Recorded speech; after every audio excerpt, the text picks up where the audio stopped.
2023년 11월이었죠. 참, 많은 분들이 안타까워했던 소식이 하나 있었습니다.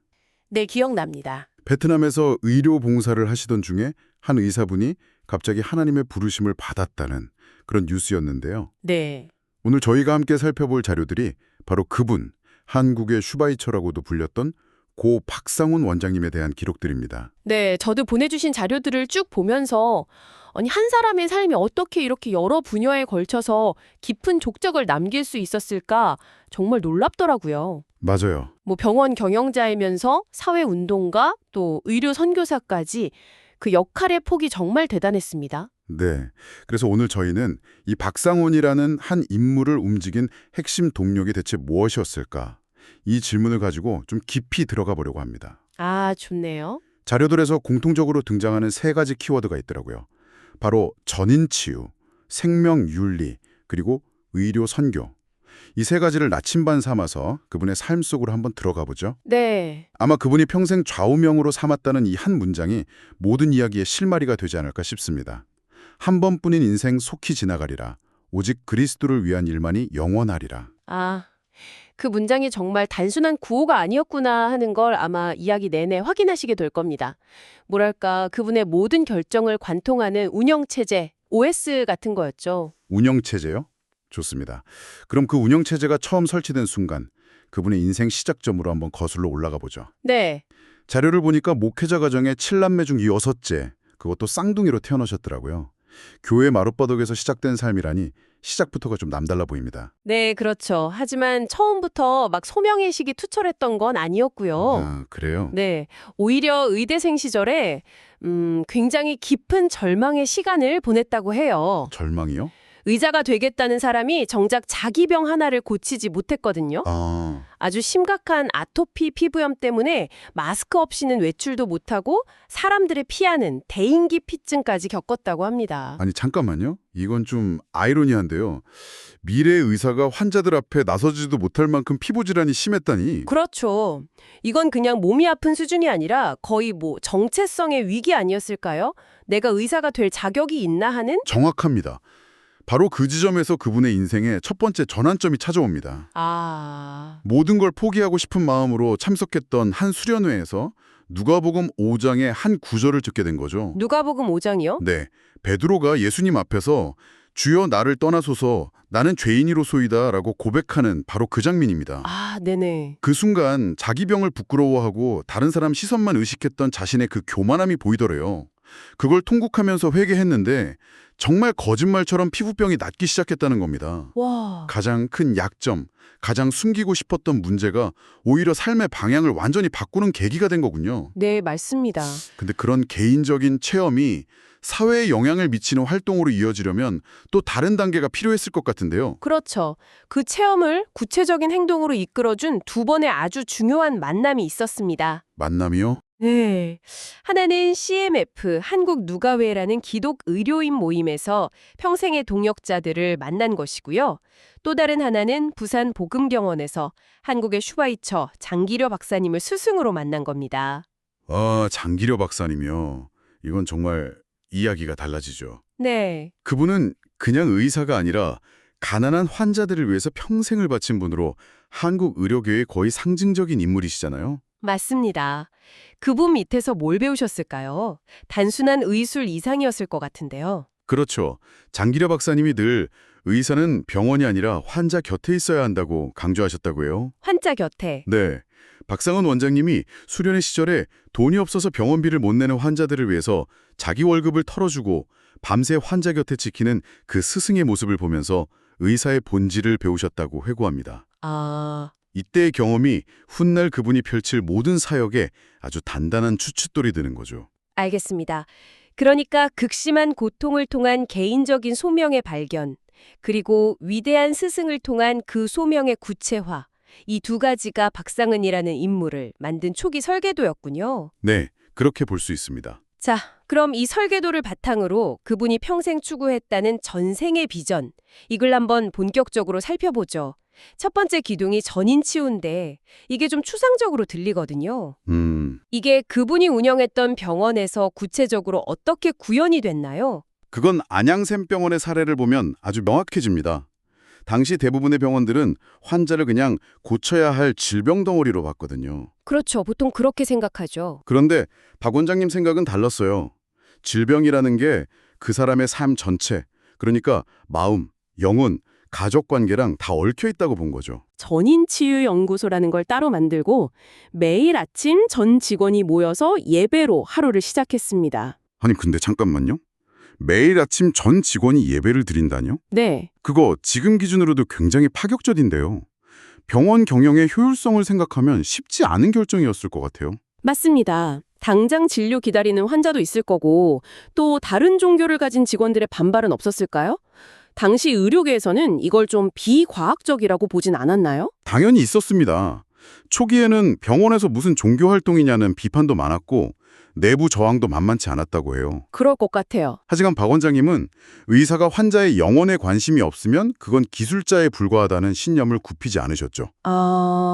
암 환자들을 위해서 미술치료, 원예치료 같은 프로그램을 도입하고 환자랑 그 가족들의 관계 회복을 위한 상담도 병행하고요. 네. 근데 시간이 지나면서 환자들의 치료 예후가 눈에 띄게 좋아지니까 처음에는 비판적이던 동료 의사들도 점차 그 가치를 인정하게 된 거죠. 결국 결과로 보여주신 거군요. 네. 육체적 치료랑 정서적, 영적 돌봄이 함께 갈 때 진짜 치유가 일어난다는 걸 증명해내신 셈입니다. 단순히 신념을 내세운 게 아니라 결과로 보여줬다. 흥미롭네요. 그럼 두 번째 기둥인 생명윤리로 한번 넘어가 보죠. 네. 자료를 보면 낙태 반대 운동을 이끄시고 대통령 직속 국가생명윤리 심의위원장까지 지내셨다고 나오는데 아시다시피 이건 지금도 우리 사회에서 가장 뜨거운 논쟁거리 중 하나잖아요. 맞습니다. 아주 민감한 문제죠. 네. 이런 문제에 그분은 어떻게 접근하셨나요? 박 원장님의 접근 방식은 아주 일관됐습니다. 스스로 목소리를 낼 수 없는 가장 약한 존재의 편에 선다는 거였죠. 가장 약한 존재. 그분에게 태아는 바로 그 가장 약한 존재의 상징이었습니다. 근데 이걸 단순히 여성의 자기결정권 대 태아의 생명권 이런 이분법적인 대립으로 보지 않으셨어요. 그럼 어떻게 보셨나요? 오히려 원치 않는 임신으로 고통받는 여성들을 지원하고 미혼모 가정을 돕는 사회적 시스템을 만드는 게 근본적인 해결책이라고 주장하셨죠. 그러니까 단순히 반대만 외친 게 아니라 그 문제의 근본적인 원인과 대안까지 함께 고민했다는 거군요. 바로 그겁니다. 위원장으로 활동하실 때 정치적인 압박 같은 건 없었을까요? 이런 위원회는 보통 다양한 이해관계가 아주 첨예하게 부딪히는 곳이잖아요. 엄청 낮다고 합니다. 특히 그 배아줄기세포 연구 허용 같은 사안에서는 과학계하고 종교계의 입장이 정말 극명하게 갈렸죠. 네. 하지만 그분은 어떤 정치적 논리나 경제적 이익보다 생명 그 자체의 존엄성이라는 원칙, 그 기준을 지키려고 애쓰셨다고 해요. 어떻게 보면 의사로서의 선서를 사회 전체로 확장한 거라고 볼 수 있습니다. 환자의 생명을 최우선으로 여기는 의사의 윤리를 사회적 약자, 특히 태아에게까지 적용한 거죠. 알겠습니다. 병원이라는 울타리를 넘어서서 사회 전체로, 그리고 이제 마지막 세 번째 기둥인 의료 선교는 그 영역을 아예 국경 밖으로 넓힌 거네요. 네. 특히 북한 사양 이야기는 정말 영화 같더라고요. 네. 1990년대에 북한에 들어간다는 것 자체가 정말 상상하기 힘든 시절이었죠. 그렇죠. 평양해대병원의 남한의 지원으로 최초의 혈액투석실을 만들러 가셨습니다. 모든 물자가 부족하고 보위부원들의 감시가 삼엄한 상황에서 기계를 설치하고 드디어 첫 투석을 시작하는 순간 모두가 숨을 죽이고 지켜봤다고 해요. 아니 근데 혈액투석실이라뇨. 이건 그냥 약상자 몇 개 들고 가는 거랑은 차원이 다른 문제잖아요. 맞습니다. 정교한 기계도 있어야 하고 그걸 돌릴 안정적인 전기, 끊임없이 공급되어야 할 필터 같은 소모품들, 그리고 숙련된 의료진까지. 네네. 90년대 북한의 그 열악한 상황에서 이걸 어떻게 지속 가능하게 만들 생각을 하신 거죠? 자칫하면 그냥 밑 빠진 독에 물 붓기가 될 수도 있었을 텐데요. 바로 그 지점이 박 원장님 비전이 돋보이는 부분입니다. 단순히 기계만 설치하고 온 게 아니에요. 북한 의료진들을 한국으로 초청해서 몇 달간 직접 교육을 시키셨고 이후에도 계속해서 소모품과 기술 지원을 약속하고 또 실행하셨습니다. 시스템을 만들어주려고 하셨군요. 네. 일회성 도움이 아니라 그들이 스스로 환자를 살릴 수 있는 시스템을 만들어주려고 한 거죠. 그 첫 투석이 성공적으로 끝나고 환자의 피가 맑아지는 걸 확인한 순간 박 원장님이 그 다리에서 환자 손을 잡고 눈물로 기도했던 일화는 아주 유명합니다. 어떤 기도였나요? 하나님, 이 기계가 한 사람의 몸만 살리는 것을 넘어서 분단된 이 땅을 살리고 남과 북을 잇는 기계가 되게 해달라고요. 아, 단순한 의료 행위를 넘어서 그 행위를 통해 더 큰 그림을 그리고 계셨던 거군요. 네. 북한에서 시작된 그 시선이 아프리카까지 향한 것도 같은 맥락이겠네요. 아프리카 미래재단을 만들어서 병원이랑 의과대학을 세우셨다고요? 그렇습니다. 북한에서의 경험을 통해 깨달으신 게 있었던 거죠. 물고기를 잡아주는 것보다 잡는 법을 가르쳐주는 게 중요하다는 그 사실을요. 아하, 그래서 아프리카 말라위나 짐바브웨에서는 아예 현지 의사를 키워내는 의과대학과 부속병원을 짓는 데 집중하셨습니다. 네. 외부의 도움 없이도 그들 스스로 의료 시스템을 운영할 수 있는 자립 모델, 그게 그분의 최종 목표였던 겁니다. 정말 스케일이 어마어마한 이야기들입니다. 근데 이런 업적들을 듣다 보면 그분이 어떤 초인처럼 느껴지기도 하거든요. 그렇죠. 자료에 담긴 주변 사람들 기억을 통해서 인간 박상은은 어떤 분이었는지 좀 더 들여다보고 싶습니다. 아주 따뜻하고 속 깊은 사람이었다는 증언이 많습니다. 그 박혜경 누가외 회고에 따르면 CMF 학생 대표 시절에 가난한 후배들이 돈이 없어서 수련회에 못 올까 봐 늘 마음을 쑤셨대요. 네. 그래서 남들 모르게 조용히 후배를 불러서 주머니에 수련회비랑 차비를 찔러주면서 이렇게 말했다는군요. 이걸로 꼭 와라. 부담 갖지 말고 나중에 너도 똑같이 후배들에게 갚아. 와, 자신의 신념을 정말 조용히 실천하는 모습이었네요. 네. 근데 또 한편으로는 바보 같은 아빠였다는 일화도 있더라고요.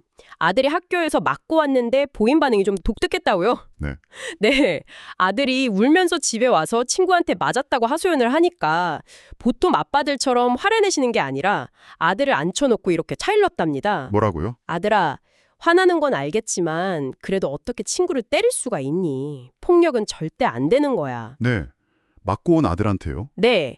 맞고 온 아들 마음보다 때린 친구의 마음을 먼저 헤아리려 하셨다는 거죠. 아, 그 일화를 들으니까 궁금해지네요. 그런 어떻게 보면 이상주의적인 태도로 어떻게 그 치열한 병원 경영이나 정치적인 위원회 활동을 헤쳐나가셨을까요? 그렇죠. 분명히 현실의 벽에 부딪히는 순간도 많았을 텐데요. 바로 그 질문의 답이 그분이 평생 지켰다는 삶의 원칙, 서귀포에 담겨 있습니다. 아, 서귀포요? 네. 보내주신 자료에도 여러 번 언급되더라고요. 당연히 제주도의 그 지명은 아니고요. 네네. 저도 그 부분이 가장 흥미로웠습니다. 일종의 좌우명 같은 거였죠. 맞습니다. 그분이 스스로 만든 세 가지 다짐의 앞글자를 딴 겁니다. 세 가지 다짐이요? 네. 서두르지 말라, 기대하지 말라, 포기하지 말라. 서두르지 말고, 기대하지 말고, 포기하지 말라. 이야, 단순한데 곱씹어 볼수록 깊이가 있네요. 네. 북한의 투석실을 세우는 것처럼 불가능해 보이는 일을 추진할 때 그분은 조급해야 하지 않았습니다. 하나님의 시간표를 믿었기 때문이죠. 이게 바로 서두르지 말라입니다. 아, 또 수많은 사람들과 협력하고 정부를 설득해야 하는 과정에서 사람에게 의지하고 실망하기보다는 오직 자신의 소명과 신념만 바라봤습니다. 이게 기대하지 말라고요. 네.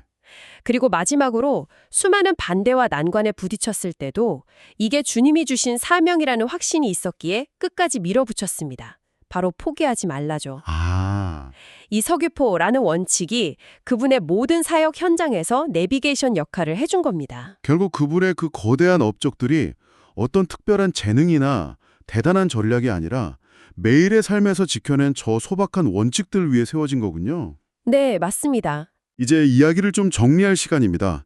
그분의 갑작스러운 죽음으로 그분이 추진하던 많은 일들이 미완의 과제로 남았다는 생각이 드는데요. 그렇죠. 하지만 그분의 삶을 들여다보는 게 단순히 한 위인을 줄이는 것 이상의 의미가 있는 것 같습니다. 어떤 의미일까요? 그분은 자신의 가장 큰 고통이었던 피부병을 통해서 타인의 아픔을 이해하는 의사가 되었고 가장 척박한 땅에서 희망의 씨앗을 심었잖아요. 네. 자신의 약점과 한계를 어떻게 사명으로 전환시킬 수 있는지 그 과정을 삶 전체로 보여준 거죠. 박상원 원장님의 삶은 결국 우리에게 당신은 무엇을 위해 당신의 시간을 쓰고 있는가라는 아주 근본적인 질문을 던지는 것 같습니다. 맞아요. 그분이 자신의 묘비명처럼 살았던 것처럼 말이죠. 만약 오늘 당신의 삶이 끝난다면 당신의 이름 뒤에는 어떤 수식어가 붙기를 바라시는지 한 번쯤 생각해 볼 문제입니다.